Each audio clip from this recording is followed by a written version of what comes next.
the fence. Everything pointed to this was another tragic, and it was on the 13th, basically the 13th anniversary of Dale Sr. dying on the exact same last lap of the Daytona 500. How scary was that? What are your thoughts, real quickly? Well, it does remind you of. Well, listen, I mean, it reminds you a lot of when we lost Dan Weldon. Yes, yeah, you're absolutely right about that. Not so much because I was pretty young when Dale Earnhardt.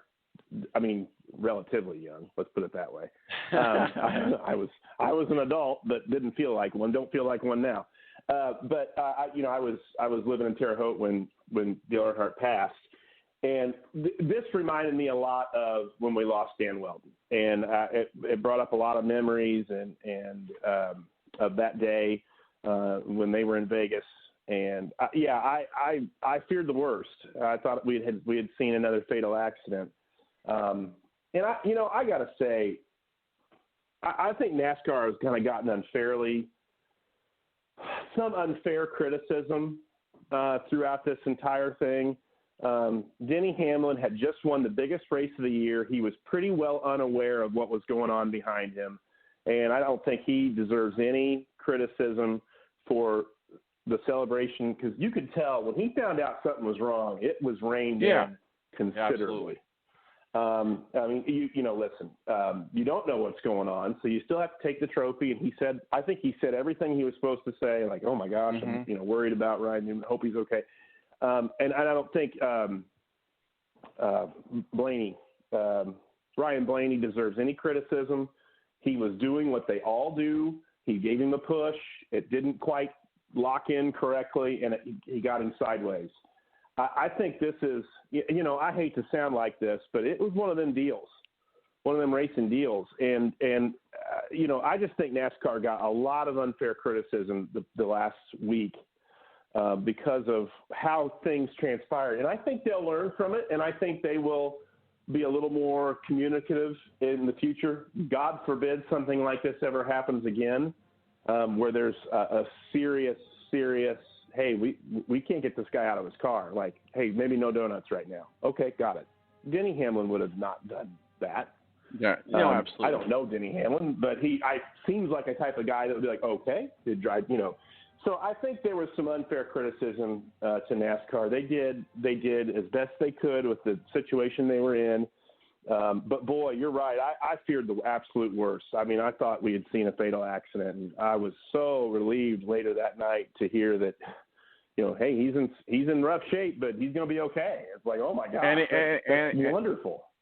And he's out of the hospital. Matthew Hicks joins us playing the Homer card with us. Matthew, being a part of the local media here in Indianapolis for a long time. Matthew, thank you so much for joining us.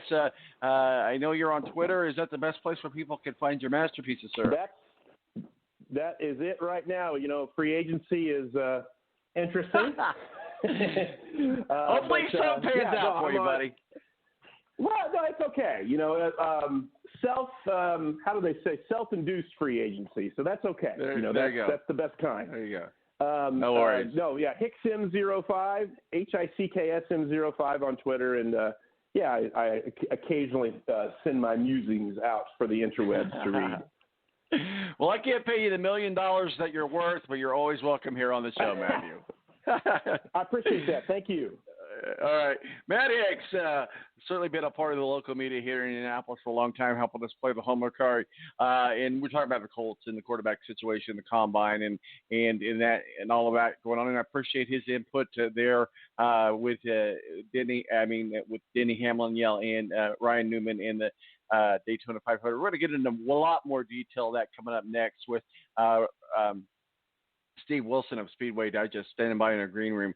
We'll be right back right here on the Balance Radio Network. 917-889-8516 is our digits. We're going to get into this Daytona 500, talking in NASCAR's in Vegas as well. We'll be right back right here on the Balance Radio Network.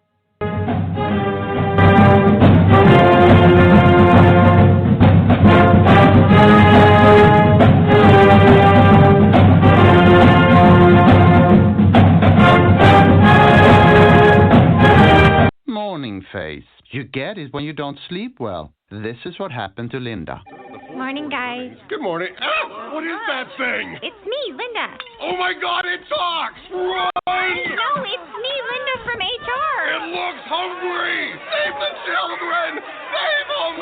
Stay back! I've got mace! Ow, that went in my eye. Quit moving! It's called beauty sleep for a reason. And there's never been a better time to get some. Get 20% off IKEA Sultan mattresses. IKEA, love your home. I can't believe it. I've been playing 4-on-4 with a barbershop quartet. Pass the ball, pass the rock. We're open, just pass the ball.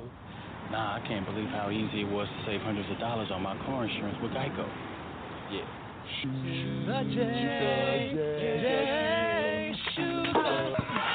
Believe it, Geico could save you 15% or more on car insurance. There is renewed attention today on NASCAR's safety measures after that scary crash on the final lap at Daytona, which sent driver Ryan Newman tumbling through the air. Newman is expected to survive, in part due to changes made after another crash at Daytona 19 years ago. Manuel Bojorquez reports from Florida's Daytona International Speedway on those measures. There's so many areas on this car, and not hardly any of it can you look at that safety hasn't been thought of.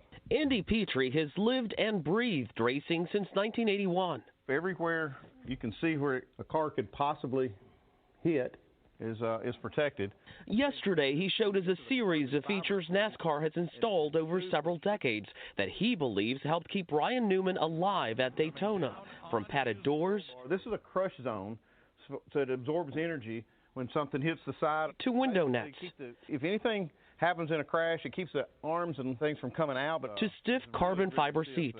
It can stand a lot of impact. Crash into the wall, into the air goes Newman. As spectacular as it was, we still expect our drivers to be able to get out and, shake it off. Petrie was the crew chief for the late racing legend Dale Earnhardt Sr. for 2 years in the 90s. Earnhardt's 2001 death on the same Daytona track sparked a safety revolution, including requiring all drivers to use an upgraded seatbelt and harness system. When you have an impact, it keeps your head from going, over traveling and causing bigger injuries. Drivers must also wear fire retardant racing suits, and new, more crash absorbent walls have replaced concrete around the perimeter of nearly every track. And if you think about it, race 200 miles an hour, side by side, you can flip up in the air, and 99 times out of 100, these guys are getting out of the car and walking away. But, this time it didn't happen. Petrie's company helped build a new generation of sports car that will be used by every driver starting next February.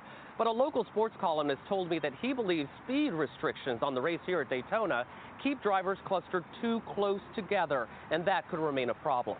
Anthony? All right, Manny, it's still remarkable that Ryan Newman made it out of that crash. And welcome back to The Balance. My name is Tom Marquisell, Presidente, 1 hour in the books. Thank you, Matthew Embury of WSBT up in South Bend, our official IndyCar contributor. We now know where James Hinchcliffe is going to be at for the Indianapolis 500, the Grand Prix, and Texas, and that is with Andretti, and certainly a lot of the funny season talk there. And thank you, Matthew Hicks, for joining us to talk the Homer card with the Colts, the Combine, some input on the Daytona 500. But to break this down from last week, and we go into Vegas, but man, we got a lot still hovering over our head, and I wanted to make sure we got Steve on for this. Steve, I know you were in the airport or plane or on your way home, maybe at the end of this race, because I know you weren't actually at the race because of the day pushback. But Steve, let's talk about this. And I know I texted you numerous times. We just thought the worst happened with Ryan Newman. Let's walk through this. What have we been able to unpack? And again, like I said, a lot of people don't know this, but he has an engineering degree from Purdue.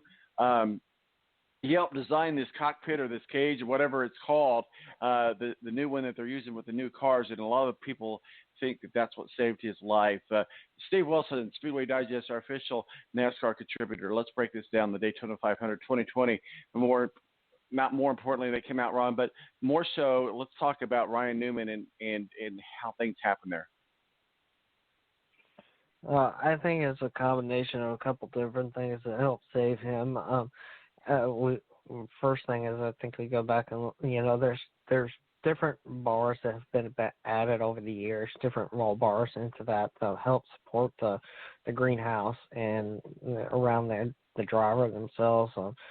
The petty bar, which helps keep the roof from caving in. The Earnhardt bar, which back during his time, a car came directly through the windshield into the cockpit of the car, so they added the bar in between the down the center line of the windshield, and then the Newman bar, which is a secondary bar that runs atop the greenhouse along the vertical line of the windshield up top, so it double supports the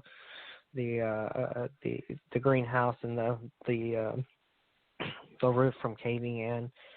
So there's been multiple innovations over the years that have probably helped him as well as you look at crush panels, the carbon fiber seats with now the custom molded inserts into it, the Hans device. There's just so many different innovations that I think probably contributed to him ultimately walking away a couple of days later. But obviously it could have been worse than it was. Well, it was, and I tell you what, I was glued to the TV. I appreciate the coverage that I believe it was Fox, or I think it was Fox, but whoever was covering it, we were very, very careful not to say anything pushing the audience one way or the other, and did their interviews with Denny Hamlin, and you heard Matthew talk a little bit about how he didn't know what was going on behind him, maybe heard that there was a wreck, but nobody knew exactly the intensity of that was going on, and I was obviously listening to it in my ears. So on MRN, I had them on, and they were very careful not to say anything, but when they act like that, and us experienced people in the media, and I think I texted you, I of course I didn't put this out there, but I texted you, I said, man, I think we've lost Ryan Newman. I'll be the first one to admit that. I thought that's what had happened because of the way they were going on. And of course, they put the black screens out. They pushed fans back up in the stands. They got the media off the pits. There was a stretcher and an ambulance there at the crash scene. We saw the replay of LaJoie just basically hitting the head, for all intents and purposes, the driver's side as it was flipping and as it was rolling. And I saw interviews with LaJoie later on say, this is the worst time of my life. And he obviously, it was, I think we attribute a lot of it to racing, but just the whole process of things and the emotions of things. I'm so glad that and he's out of the hospital. I mean, how good was that to see him walk out of the hospital with his two daughters? All of that said, we've seen this happen before in different races. Dario Ferragini, had that bad wreck in Texas. And we've seen bad wrecks create situations where they make other decisions about their – and I think that we talked a little bit about this with Matthew Embury. Maybe Ryan Newman's to the point in his career. He's already a car owner. He's already a mentor. He has his non-profit organization. It's no secret that he's separated from his wife. He's got his two daughters. You hate to say, is this a come to Jesus moment? Because all racers are always racers. But is this the time where Ryan Newman says, life is too precious and there's more to life than racing? What are your thoughts on that? I don't know. I always kind of thought that racers were kind of a different breed of people. They go through these horrific accidents and then they get right back into these cars and do it all over again. I mean, we've seen this.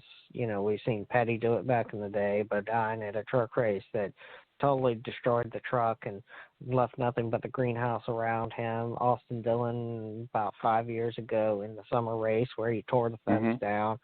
I remember Kennedy at Kentucky one year, tore the fence down about 3 or 4 years ago.